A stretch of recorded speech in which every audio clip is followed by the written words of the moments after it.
மக்களே எல்லாருக்கும் வணக்கம் and welcome back to my channel. இந்த பிரபஞ்சத்தோட கனெக்டாக நிறைய வழிகள் இருக்கு. அதுல ஒன்னு தான் manifestation methods. இன்னைக்கு நம்ம one of the most powerful manifestation technique தான் பார்க்க போறோம். எல்லாருக்குமே தெரியும் இந்த உலகமே நம்பர்ஸ் மூலமா தான் இயங்குதுன்னு. எல்லாமே calculations தான். Law of attractionல angel numbers னு ஒரு கான்செப்ட் இருக்கு. அதாவது 111 222 333 இது மாதிரி ரிப்பீட்டேட்டிவா வர நம்பர்ஸ் தான் angel numbers னு சொல்லுவாங்க. இது ஒவ்வொரு நம்பர்ஸ்க்கும் ஒவ்வொரு மீனிங் இருக்கு. இந்த மாதிரி நம்பர்ஸ் எல்லாம் நம்ம செலிபிரிட்டிஸோ இல்ல முக்கியமான நபர்களோட கார் நம்பர் பிளேட்ல பார்த்திருப்போம். லா ஆஃப் அட்ராக்ஷன் பத்தி தெரியாதவங்க இது ஒரு ஃபேன்சி நம்பர் போல அதான் எல்லாம் வச்சிருக்காங்கன்னு நினைப்பாங்க. பட் இது பத்தி தெரிஞ்சவங்களுக்கு இதோட ரியல் மீனிங் தெரியும். இது எல்லாமே நம்ம கார்டியன் ஏஞ்சல்ஸ் நமக்கு சொல்ல வரும் செய்தின்னு சொல்றாங்க. நம்ம சின்ன வயசுல பாட்டிலாம் சொல்லி கேள்விப்பட்டிருப்பீங்க. ஏதாவது நெகட்டிவா நீங்க சொன்னீங்கன்னா ஏ அப்படிலாம் பேசாத, நம்ம மேல இருக்கிற தேவதை அப்படியே ஆகட்டும்னு சொல்லிடும் அப்படின்னு சொல்லுவாங்க. அதான் இந்த ஏஞ்சல்ஸ் எப்பவுமே நமக்கு கார்டியன் ஏஞ்சல்ஸா நம்ம கூட இருப்பாங்கன்னு சொல்லப்படுது. நம்ம வாழ்க்கையில நடக்கிற சில விஷயங்களுக்கு கார்டியன் ஏஞ்சல்ஸ் முன்னாடியே நமக்கு இந்த நம்பர்ஸ் மூலமா மெசேஜ் அனுப்புவாங்க. இந்த ஏஞ்சல் நம்பர்ஸ்லாம் பத்தி நம்ம தனியா இன்னொரு வீடியோல இன்னும் டீடைலா பார்க்கலாம். இப்போ இந்த 555 மேனிஃபெஸ்டேஷன் டெக்னிக்னா என்னன்னு பார்த்தறலாம். 555 அதாவது உங்களுக்கு தேவையான விஷயங்களை 55 cross 5 அதாவது 55 times 5 days எழுதணும்னா நம்ம ஆசைகளை இந்த பிரபஞ்சம் நிறைவேற்றி தரும்னு சொல்றாங்க. அது ஏன் 555 டெக்னிக்னு சொல்றாங்கன்னா ஃபர்ஸ்ட் வர 55 னு சொல்ற நம்பர் நம்ம எண்ணங்களை குறிக்குது. அண்ட் லாஸ்டா இருக்கிற அந்த 5 இந்த பஞ்சபூதங்களாகிய நிலம், நீர், நெருப்பு, ஆகாயம், காற்றை குறிக்குது. இந்த 555 டெக்னிக்கை ஃபாலோ பண்றவங்களுக்கு இந்த பஞ்சபூதங்களோட எனர்ஜியை ஃபீல் பண்ண முடியும்னு சொல்றாங்க. சரி, இப்போ இது எப்படிப்பா எழுதுறதுன்னு கேட்டா உங்களுக்கு தேவையான ஒரு குறிக்கோளை எடுத்துக்கணும். அது ஒரு சென்டென்ஸா ஃப்ரேம் பண்ணிக்கணும்.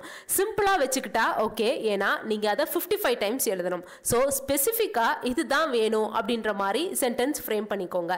ஒரே ஒரு கோலை மட்டும் வச்சுக்கோங்க. நிறைய கோல்ஸை ஒரே சென்டென்ஸ்ல எழுதி கன்ஃபியூஸ் ஆக வேணாம். இப்போ எக்ஸாம்பிளுக்கு உங்களுக்கு ஹாப்பியான ஒரு லைஃப் வேணும்னு வச்சுக்கோங்களேன்.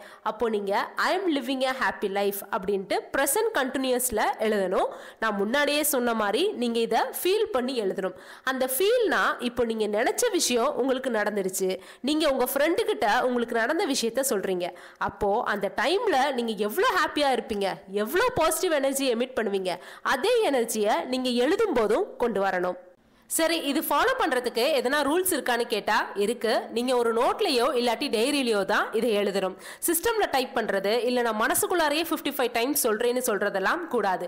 பேப்பர்லயும் எழுதக்கூடாது. ஏன்னா அதை நம்ம என்ன பண்ணுவோம்னு நமக்கே தெரியும், காத்துல பறக்க விட்டுருவோம். ஸோ நீங்க இதை நோட்ல எழுதுனீங்கன்னா நீங்க அடிக்கடி அதை திரும்பி பார்க்குற வாய்ப்பு உங்களுக்கு கிடைக்கும். அப்போ என்ன நடக்கும்னா நீங்க உங்க சப்கான்ஷியஸ் மைண்டை ரீவயரிங் பண்ற ப்ராசஸ் நடக்கும். இது என்ன பண்றோம்னா ஆக்சுவலா நம்ம சப்கான்ஷியஸ் மைண்டுக்கு ஒரு ஆர்டர் பண்றோம். இங்க பாரு, நீ ஃபியூச்சர்ல ஹாப்பியா இருக்கணும்னா நீ அதுக்கு இப்படிலாம் செயல்படணும். அப்போ நீங்க உங்க கோலுக்கு என்னெல்லாம் பண்ணணுமோ அதெல்லாம் ஆட்டோமேட்டிக்கா பண்ண ஆரம்பிச்சிடுவீங்க. இது எப்ப பண்ணணும், எப்ப வேணா எழுதலாமா அப்படின்னு கேட்டா ஆக்சுவலா இது பிரம்ம முகூர்த்த டைம்ல எழுதுனா ரொம்ப நல்லதுன்னு சொல்றாங்க. பிரம்ம முகூர்த்தம் டைம் வந்து 4:30 உங்களால கண்டிப்பா அந்த டைம்ல எழுந்திருச்சு எழுத முடியும் அப்படின்னா கண்டிப்பா எழுதுங்க, ரொம்ப நல்லது. அப்படி இல்லைன்னா நீங்க தூங்க போறதுக்கு முன்னாடி எழுதினாலும் ஓகே தான். ஏன்னா தூங்க போறதுக்கு முன்னாடி எது நம்ம அதிகமா யோசிக்கிறோமோ அதுவே நம்ம அதிகமா அட்ராக்ட் பண்ணுவோம் அப்படின்னு சொல்லுவாங்க. பட் எழுதும் போது உங்க கவனம் முழுசா இதுலயே இருக்கணும். நீங்க இதை கான்சென்ட்ரேட் பண்ணி எழுதணும்னு சொல்றதால உங்களால கண்டினியூவா எந்த டிஸ்ட்ராக்ஷன்ஸும் இல்லாம 55 டைம்ஸ் எழுத முடியும்னு நினைச்சா எழுதலாம். லைக் மைல்டா பேக்ரவுண்ட்ல ஒரு மியூசிக்கை போட்டுட்டு எழுதலாம். அப்படி இல்லாட்டி நிறைய பாசிட்டிவ் எனர்ஜி கொண்டு வர மாதிரியான மியூசிக்ஸ் எல்லாமே யூடியூப்லயே இருக்கு. ஸோ அது மாதிரி கூட நீங்க ட்ரை பண்ணாலும் ஓகே தான். அப்படி இல்லை என்னால் கான்சென்ட்ரேட் பண்ணி எழுத முடியல அப்படின்னு நீங்கள் நினச்சா இதை பிரித்து கூட நீங்கள் எழுதிக்கலாம்.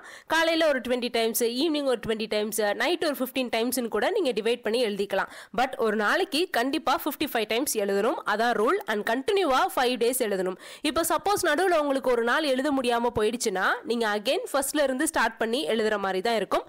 அதுவே நீங்கள் அப்படியே கண்டினியூ பண்ண முடியாது. நீங்க மேனிஃபெஸ்ட் பண்ற விஷயம் 5 days எழுதி முடிக்கிறதுக்குள்ளாரையே சில பேருக்குலாம் ரிசல்ட் கிடைச்சிரும். சப்போஸ் அப்படி இல்லாட்டினாலும் நோ ப்ராப்ளம், ஆல்ரெடி யூனிவர்ஸ் உங்களுக்கு தேவையான விஷயத்துக்காக ஒர்க் பண்ண ஆரம்பிச்சிடும். ஸோ உங்க கோலை நீங்க ரீச் பண்ற சில அறிகுறிகள்லாம் போக போக தெரியும். நீங்க எழுதும் போதே இது எனக்கு 5 daysக்குள்ளாரே கிடைச்சே ஆகணும் அப்படின்ற எண்ணத்தோட எழுதாதீங்க. யூனிவர்ஸோட வேலையே என்னன்னா அது ஒரு பாசிட்டிவான சிச்சுவேஷனை உருவாக்கி தரும். ஆனா நீங்க இந்த பிரபஞ்சம் மேல முழு நம்பிக்கை வச்சு கொஞ்சம் அவசரப்படாம நம்ம வெயிட் பண்ணணும். அவசரப்பட்டு இது எனக்கு இப்போவே நடந்தாகணும் அப்படின்னு ஒரு எக்ஸ்பெக்டேஷனை வச்சுக்கிட்டீங்கன்னா அதுவே ஒரு நெகட்டிவ் எனர்ஜியா உங்க உள்ளார கிரியேட் ஆகும். இந்த பிரபஞ்சம் உங்களுக்கான வேலையை செஞ்சுட்டு இருக்கும்போது உங்க ஆசைகள் அடையிற நேரத்துல போதும்பா என்னால முடியல இதோட நான் நிறுத்திக்கிறேன் அப்படின்ட்டு நீங்க போனா உங்களுக்கு அப்போ அந்த பர்னிங் டிசையர் இல்ல அப்படின்னு ஆயிடும். ஏன்னா நீங்க ஒரு சக்சஸ் பாதையை நோக்கி ஓடுறீங்க. அப்போ நீங்க ஓடும்போது எந்த ஸ்டேஜ்ல இருக்கீங்க, எவ்வளவு தூரம் ஓடி வந்திருக்கீங்க உங்க கோலை ரீச் பண்றதுக்கு அப்படின்னு உங்களுக்கு தெரியாது. இப்போ நீங்க எண்ட் லைனை ரீச் பண்ற இடத்துல இருக்கும்போது என்னால முடியலப்பா அப்படின்ட்டு நீங்க போனா உங்க கோலுக்காக இவ்வளவு தூரம் ஓடுனது எல்லாமே வீணா போயிடும். ஆனா இதுவே சில சமயங்கள்ல நீங்க உங்க கோலை ரீச் பண்றதுக்கு ரொம்ப பின்னாடி இருக்கலாம். ஆனா இந்த பிரபஞ்சம் மேல முழு நம்பிக்கை வச்சு நீங்க கரெக்டா மேனிஃபெஸ்ட் பண்ணீங்கன்னா நீங்க சீக்கிரமாவே உங்க கோலை ரீச் பண்ண இந்த பிரபஞ்சம் சூழ்நிலைகளை உருவாக்கி தரும். அதனால இந்த பிரபஞ்சத்தை முழுமையா நம்பி உங்க கோலை நோக்கி ஓடுங்க. இந்த மெத்தடை ஆல்ரெடி நீங்க யூஸ் பண்ணியிருந்தா கீழே கமெண்ட் செக்ஷன்ல சொல்லுங்க. இந்த வீடியோ ஏதாவது ஒரு வழியில உங்களுக்கு யூஸ்ஃபுல்லா இருந்திருக்கும்னு நினைக்கிறேன். அப்படி இருந்தா உங்க ஃப்ரெண்ட்ஸ்க்கும் ஷேர் பண்ணுங்க. இன்னும் ஒரு வேற நல்ல வீடியோல உங்க எல்லாரையும் பார்க்கிறேன். அதுவரை tata bye bye, take care and be happy மக்களே.